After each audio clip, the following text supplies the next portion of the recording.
Panko breadcrumbs are used to make a delicious crunchy coating for fried foods. While they can be pricey in the store, they are so easy to make, so let's get to it. Start with stale bread. You can use store-bought bread or homemade bread of any kind, but the first thing you want to do is cut off the crusts.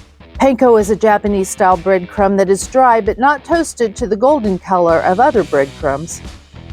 While true panko is made from a style of bread that is baked in a way that it doesn't develop a golden crust, you can just cut off the crust of any white bread to create the same type of product.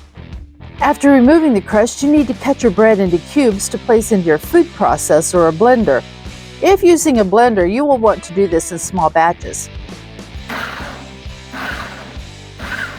Pulse the bread cubes until you get crumbs that are fairly uniform in size and are about 1/8 to 1/4 of an inch in diameter. Spread these crumbs in a thin layer on a baking sheet and place them into an oven preheated to 200 degrees Fahrenheit.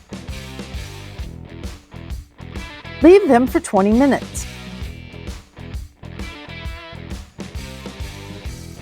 Making your own panko breadcrumbs can save you money, and it uses up that stale bread that would have otherwise been thrown out.